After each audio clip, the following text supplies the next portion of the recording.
I'm going to share with you an application called WordSwag. This is a way for you, or another way for you, to create a social media post or infographic post using your cell phone. So let me go back real quick. So in here, there's two options. You can use a camera option, like the pictures that if you wanted to use your own pictures, or if you wanted to use their pictures. Okay, I'm gonna scroll up right here. They have different types of pictures and inspirations that you can use. It depends on what you wanted to use. So let's say one thing that you could use is, let's say, pictures. Okay, their pictures. This picture, let's say I want this one. Now you can crop it.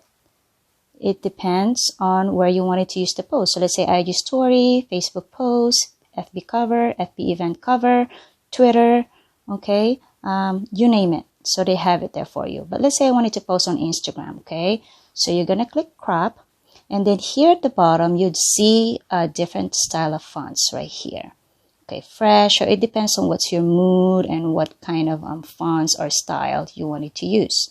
Okay, so let's say we use this one. Okay, the simple good style. You double tap it. And when you double tap it, you can either so if you want to customize it, you type, let's say, hugot lines, right? You type whatever hugot lines you wanted to put in there, and then all you had to do is go back and save it and close it. But let's say you can't really think of any hugot lines, right? So they have other options right here that's that you can pick from. So let's say you want to help people get hype. Okay, so there's an automatic quote for you in there to even tell you who says it, right? But let's say you don't particularly like this quote.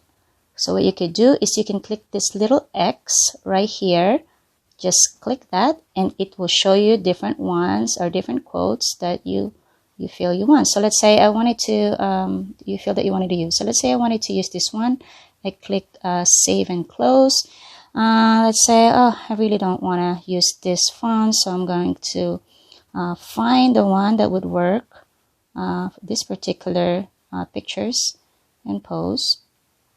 Okay, so let's say I like this one, right? So you can move around in the pictures on how you can zoom it in, zoom it out. It really depends to you.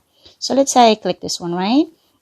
Okay, by the way, you can click this little two dice right here in the bottom to change the actual style as well.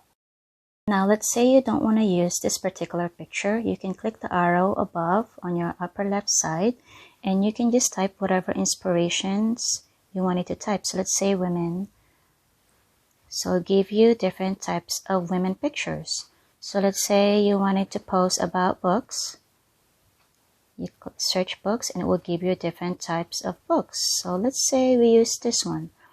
Sometimes you have your hugot lines, right, already, or caption ready, and you don't want to type anything here. It's okay. So let's say we click crap, right? You don't want to type anything, but you wanted to make sure that no one would just grab the photo or the work that you just did. So you wanted to make sure that you put your name. So let's say we put Empowered PINAYS. Okay. Because this is your property. So you can either put it here, you put it whenever you want, up here, up here, up here. Again, you can zoom it out, zoom it in. It's up to you. So let's say for this post, I just wanted to put here. So this is if you don't have a logo. But if you're going to use this for your business, and if you have a logo or your own brand already, you can actually click save. So let's say you have your name or your business name right here, right? You put it there. Okay, you click save. You can add your business logo. So if you're going to, again, if you're going to use this for your business, so you can click new logo, but because I have my logo right here ready, this is my company's logo. Okay, now you can also pick transparency. So this is your own version of watermarking your post. So again, you can move it around, place it whenever you wanted to place it. You can make it big or small. It's up to you. So let's say we put this one right here, and maybe I'm gonna pick this second line right here, so it's not too much. And then I'll click save. So click save, and then boom, I am ready to share it, right?